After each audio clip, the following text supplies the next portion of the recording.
Hey everyone, welcome back to my channel. Today we're going to talk about the rose-colored glasses of the Philippines. So let's get into it.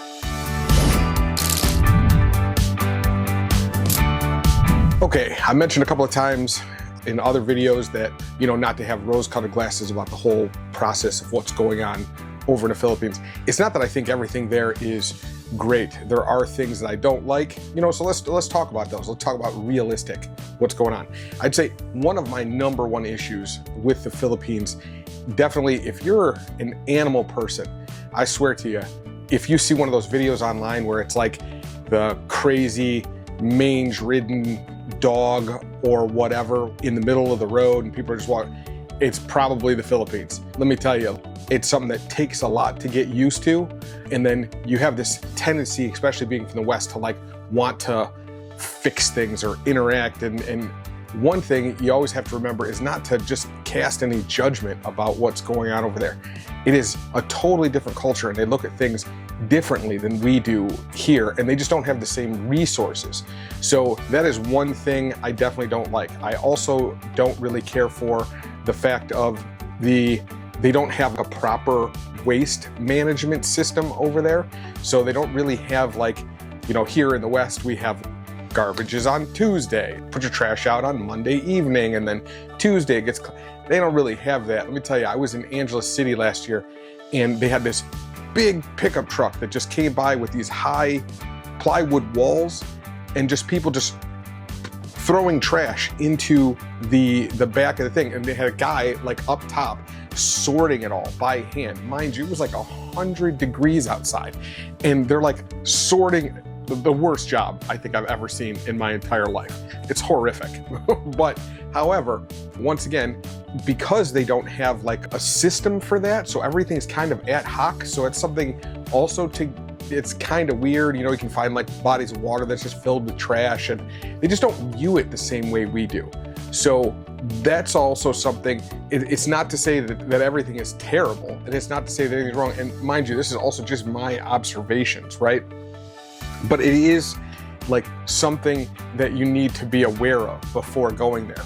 And actually my biggest issue overall is you don't really understand poverty until you're in that kind of situation. But what's different, I've been to other countries that are really poverty, but this one, it's a weird kind of poverty because it's the people are they're just still kind of getting along. They're still kind of just moving forward to whatever degree, but they really just don't have a lot of resources. So it's not like other places I've been to where the poverty is terrible and then they just kind of seem to just be living in it.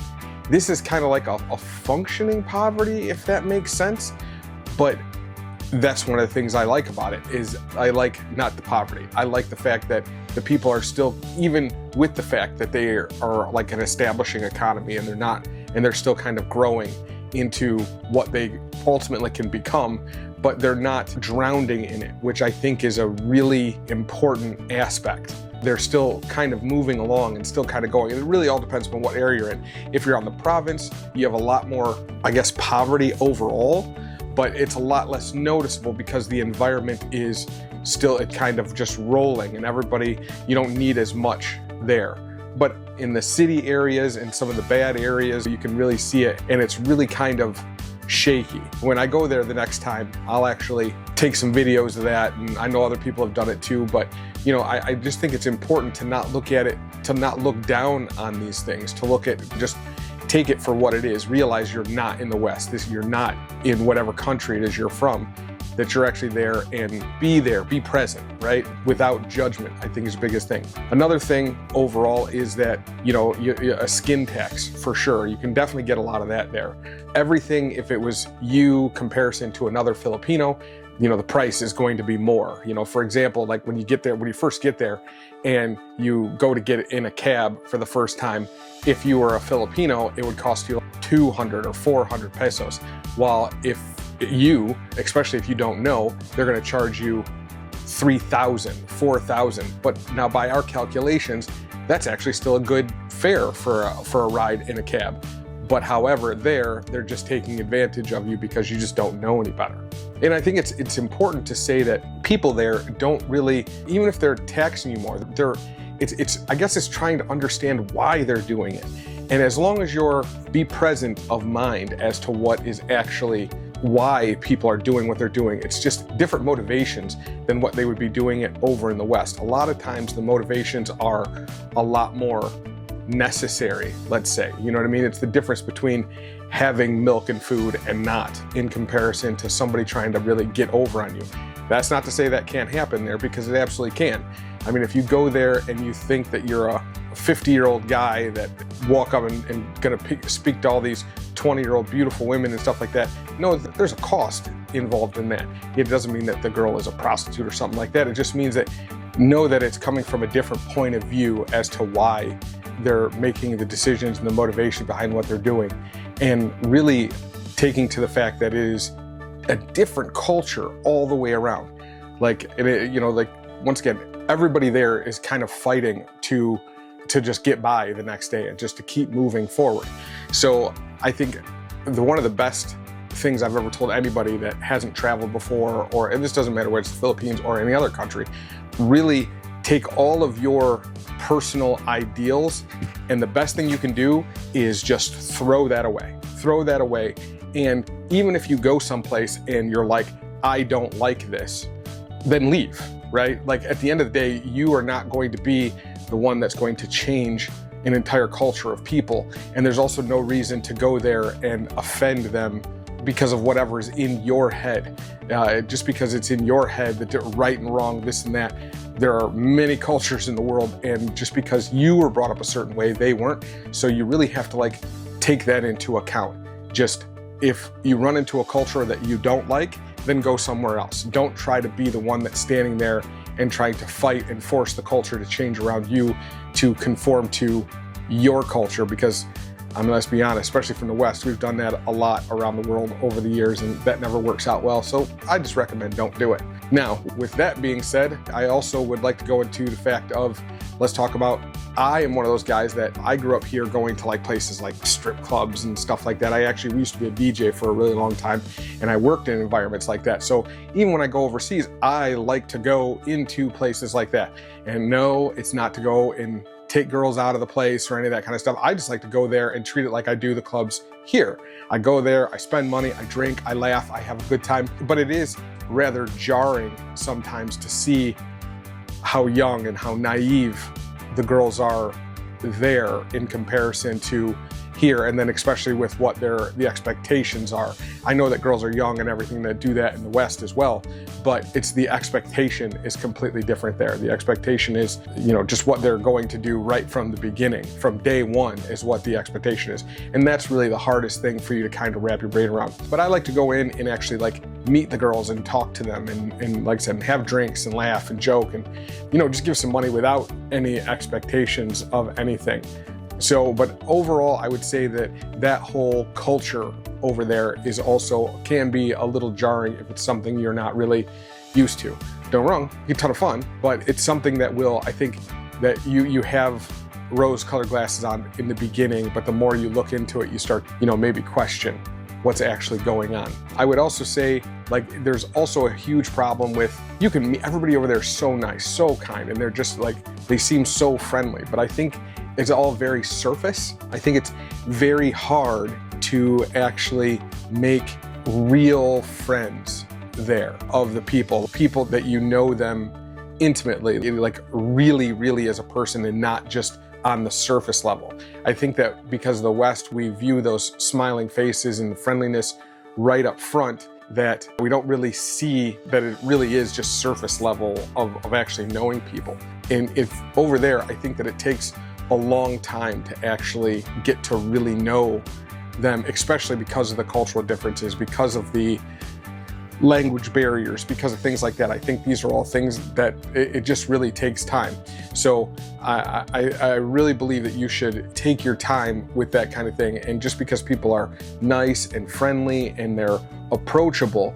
Don't think that there aren't people that are also willing to do bad stuff. There are people that won't rob from you or take advantage of you or that kind of thing, because they don't have a zero crime rate over there, right?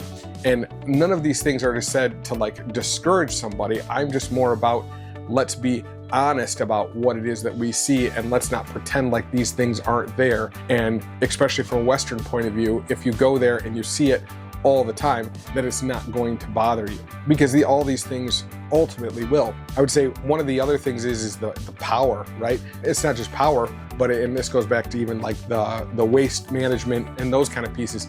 It really is like, it's a third world environment. So power can be very intermittent, and internet can be very unreliable. All of these things. So you really have to like go there and don't expect for things to be like they are here. So the city services is definitely not a thing over there. There's not the same guidelines, and everybody always says, well, they wish the West didn't have as many restrictions and many guidelines, and all it's doing is slowing down progress. Well, when you go over there, you definitely see the other side of that coin, when there really are very few rules adhered to.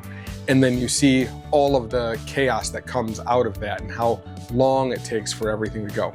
Now, I'll never get into their politics or what's going on in their whatever. That is, as a foreigner, that is literally none of our business by any stretch of the imagination. So that's their deal. But all I can say is just the things that directly affect us as foreigners being there is that if you're so used to having this perfect internet and this perfect power grid and perfect waste management and all that kind of stuff, that's just not there. And that's not why you're going there.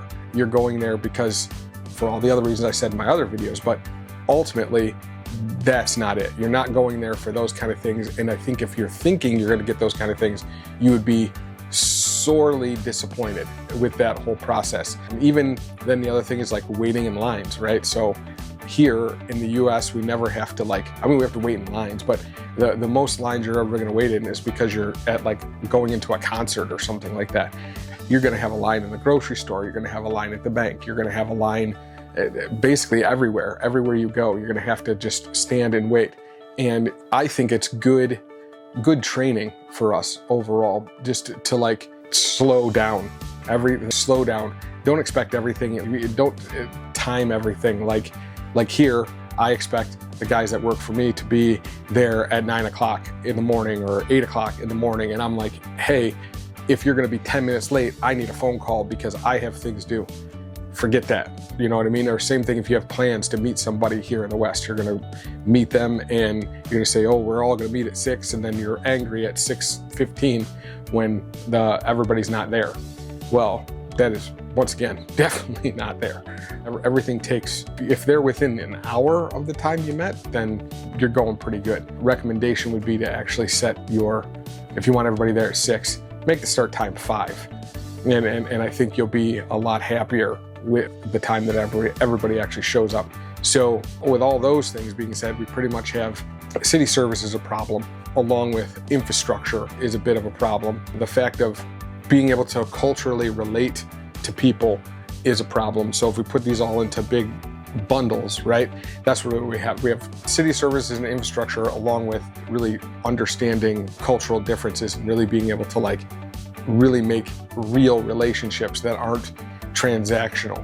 I think that your easiest thing, especially if you're a guy over there, is I think you can have a very meaningful interaction with a Filipina. But however, I think that there's even a lot of problems with that. There's a lot of things that don't really match up between what you're thinking and then what they're thinking. I feel like almost most conversations I've had over there, I feel like there's like a whole lot that's not being said. It's kind of like this running feeling overall.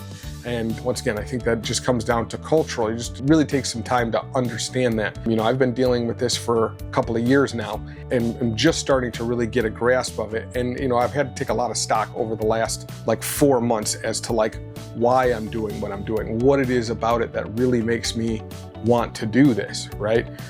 And I've figured it out for the most part. Like I said, it doesn't mean that I don't think that there's anything bad or I think it's perfect or any of those kind of things.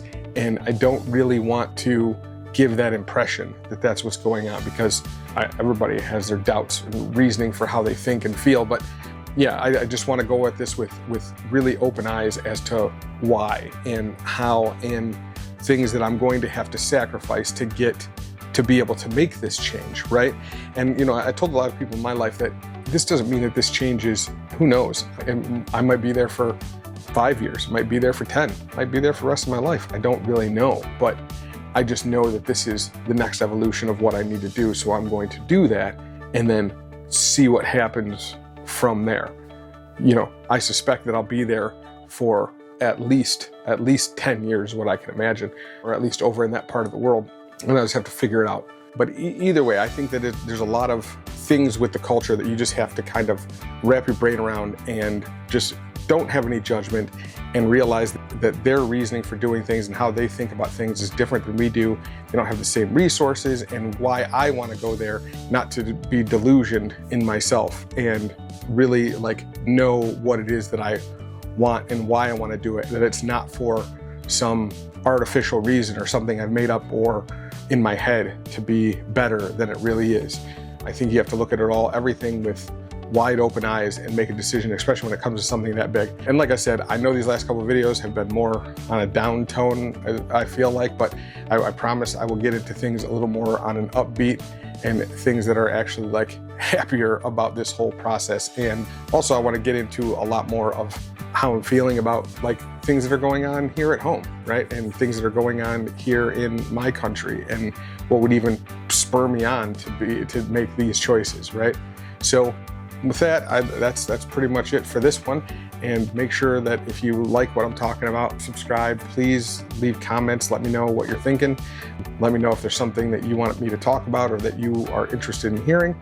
I know the channel's new, but you never know. Any little comment, likes, and all that help me grow and help me get better understanding what it is that I'm doing here. Well, thanks everyone. I'll talk to you soon. Later.